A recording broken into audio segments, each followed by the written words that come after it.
Ready, set, go.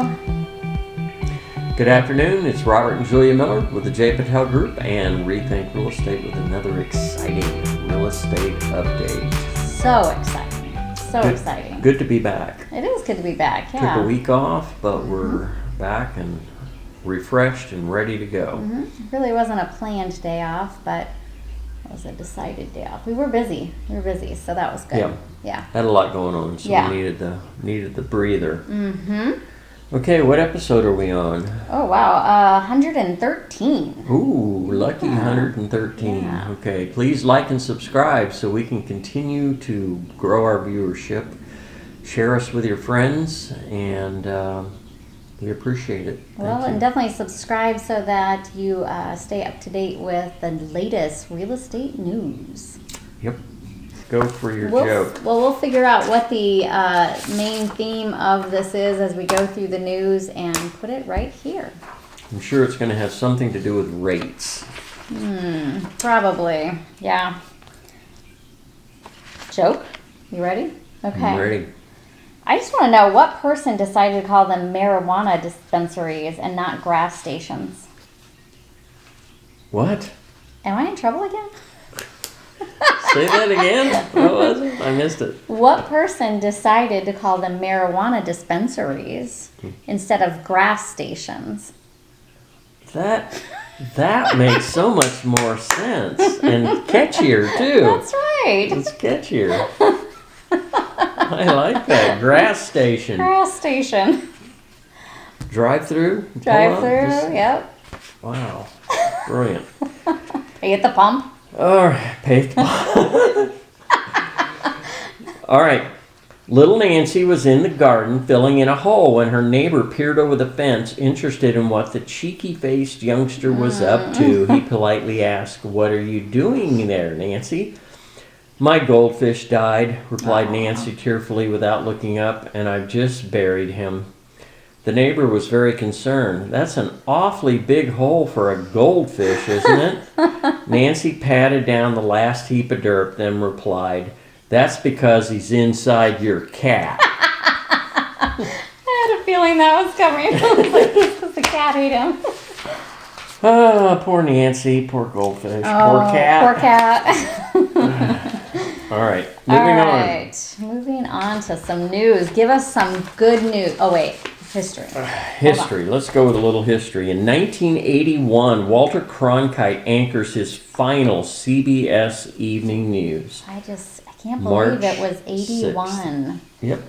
It really just seems like it was yesterday. He was a newscaster for so many important times. Yes. You know, the civil rights and the Cuban Missile Crisis. Yep. The war and oh my gosh. Yeah. He was right in the center of all of it. Yeah, he was. That was awesome. It was amazing. All right, 1975. Work begins March 9th on the Alaskan oil pipeline. Wow. 1894. New York issues dog licenses March 8th for the first U.S. animal control law. 1884? Yeah. What? Or 1894? Oh my goodness. Source of income for the government. Wow. Right? How many people could have really had pets, dogs, at that point? Everybody did. Think about how many of them were needed, like in farms and stuff. You know? So. All right, moving on. 1876, Alexander Graham Bell makes the first successful phone call March 10th. And what did he say? Well, he said, "Mr. Watson, come here. I want to see you." Aha. I have a different theory. Oh, I can't wait to hear this. I suspect he said, "Mr. Watson, would you like to buy an extended warranty for your car?" Wow. And so the spam call begins. That's right. 1970, British troops opened fire on American colonists in the March 5th Boston Massacre. Wow, that is a deep look into history there. Okay, so that's a little bit of history for this week in the past. Let's move on to a little bit of news, starting with economic news. Right. Rates on the rise. Oh, boy, they are. Have you heard that anywhere? Over the past month, mortgage rates have risen for two main reasons. Leading the way, higher bond yields stoked by inflation fears. Second, recent changes in upfront fees for loans from Fannie Mae and Freddie Mac. Yeah, there are some changes happening with that. Yep. It could be as much as 0.125. We really don't need that tacked on to the already higher interest rate. So that's just compounding an already problem situation. Well, and that would be to what they refer to as conforming loans. There are non-conforming loans and there are conforming loans. And conforming loans are Freddie Mac and Fannie Mae. So it wouldn't be all loans. That's a little silver lining. Okay. The U.S. service sector grew steadily in February, adding to robust consumer spending and labor market data in suggesting the economy is likely not near a recession. So as long as those sectors continue to be strong, it's going to be hard to call it a recession. Right. So we'll see. Interesting. I'm very interested in this March 10th February jobs report because I really believe that the January report was totally botched and out of whack. It was out of whack, I just do not believe they changed the algorithm and how they calculate the unemployment rate. And we covered that a couple episodes ago. I'll try to link it here. So they claimed 522 new jobs were gained or created. But then when they undid it and they said, well, if we hadn't made those changes, it really would have been 84,000. Which was it was actually less. I think they were planning on 106,000. And it really came in at 84, which is what they wanted. They wanted to see less job growth. But the 522, that was totally whacked out. So let's see if they fix that and we get a more realistic job report for February. I feel like it is. I feel like there are less help wanted signs. There are more people looking for jobs. Again, so I feel like that is worsening or getting better. It's ironic. We actually want the unemployment rate higher because that will be a downward pressure on inflation. So Okay, moving on to housing news. Fast start. Pending home sales shot up 8% in January after 2023 debuted with a sharp drop in mortgage interest rates. That seems so long ago. Rates have rebounded since, so the gain in sales, which were still 24% lower than January 2022, may be short-lived. Most likely. And continuing on that theme, home prices slow again. Home prices in December 2022 were just, and this is they were just 5.8% higher than December of 2021. So year over year, appreciation was 5.8%. That's normal. That's normal. That's what you want. Yeah, that's fine. A nice, stable, steady, consistent, predictable market. But when you consider we came into January 2022 with 28% appreciation, 5.8 does seem dismal, but it's really not. Prices are now 4.4% below their June 2022 peaks. With a challenging economic environment featuring more costly financing, home prices may continue to weaken. And we've talked about that we're hearing from the experts that we're probably going to see a couple of quarters of negative appreciation. Hopefully by the third quarter we're going to start seeing appreciation back up to normal. But as we tell people, if you're looking to buy and hold for at least 2 years, you're fine. Exactly. You're if fine. you've had your home for 5 years or more, you're at 100% appreciation. Well, even if you plan to buy now, which is still a good time to buy, prices are good. And you have more inventory and more purchasing power on the buyer side. Sort of. I mean, on the purchase price, yes, interest rates are higher, so we know. So you want to do a 2-1 buy down or some sort of rate buy down to get you through the first couple of years. Yeah, sellers are offering, they're more competitive now, and sellers are offering incentives Right. like rate buy downs. As long as you're going to hold that property for at least 2 years, you'll be fine. Exactly.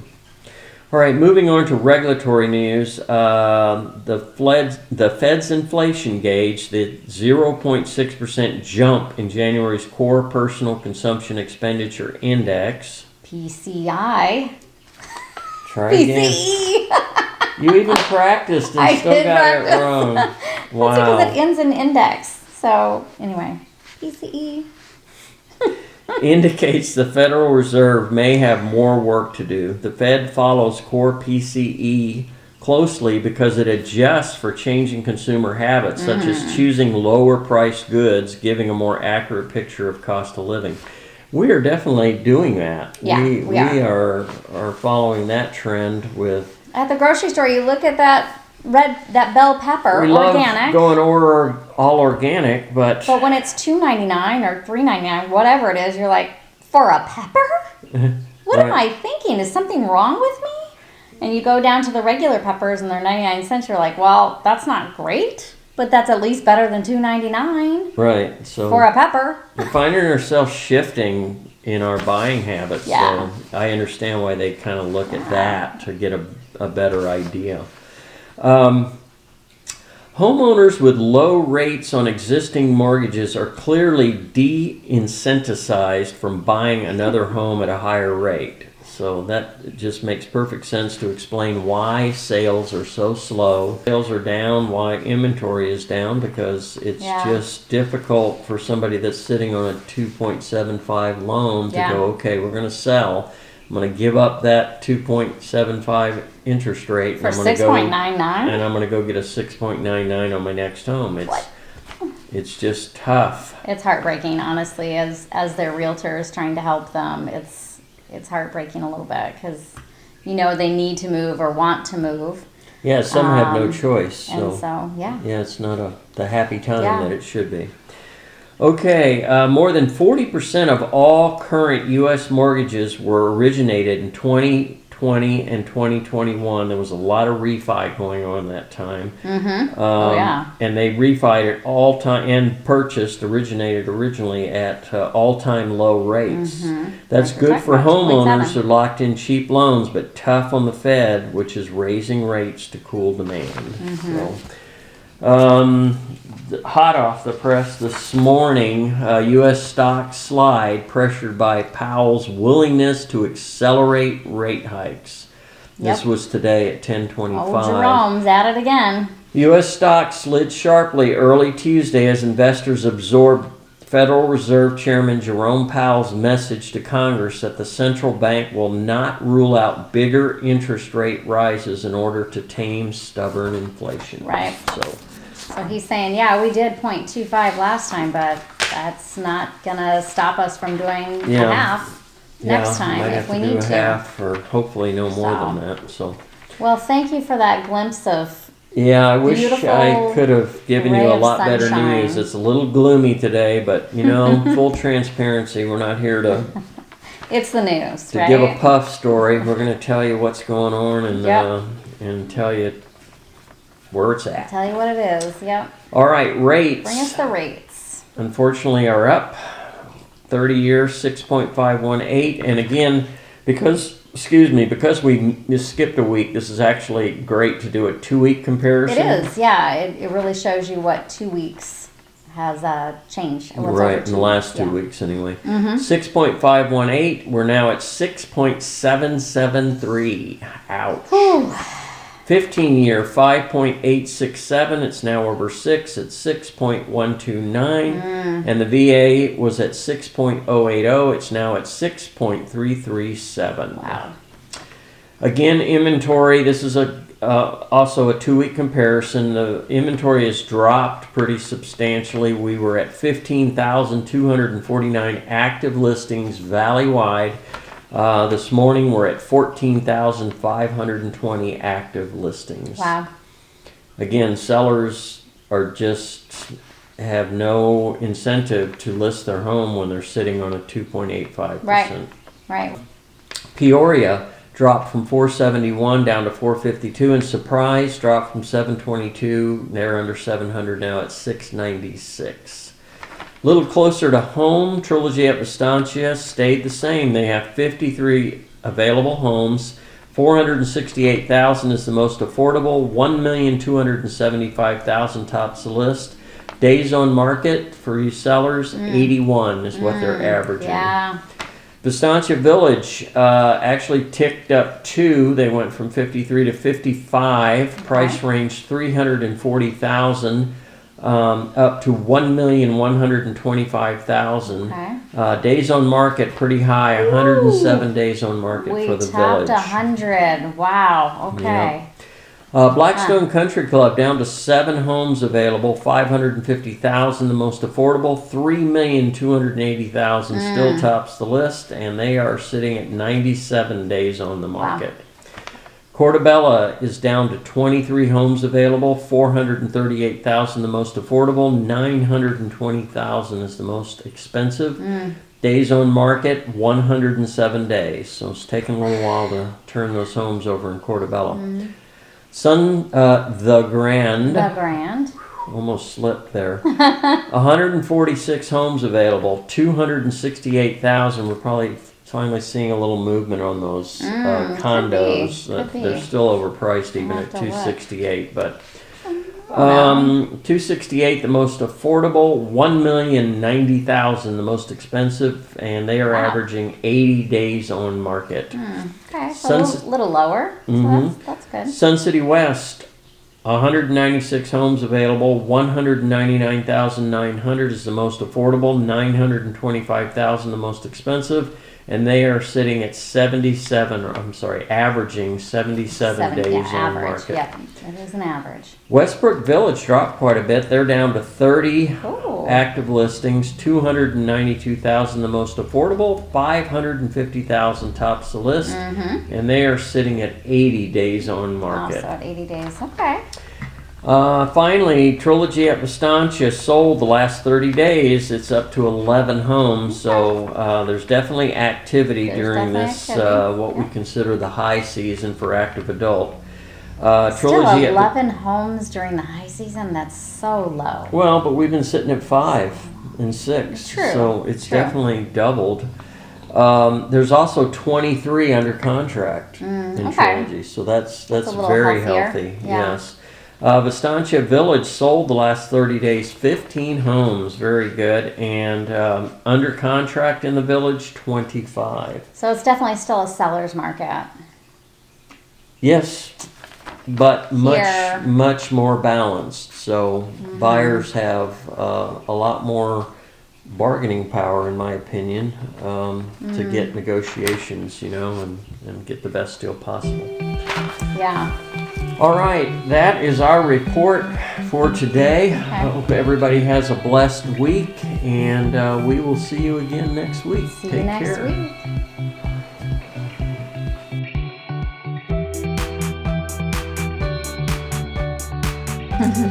All right, let's get moving on. We'll do a little humor, a little history, get right into the rates, news. I forgot to write news in here. Rates, news. I'm all messed up. Jokes, history, rates, news. No, news, rates. Joke, history, news, rates, inventory. Wow, we are out of sync, you guys. I know, we're going to have to get retrained all over again. All over again. So bear with us. All right, go for your joke. We'll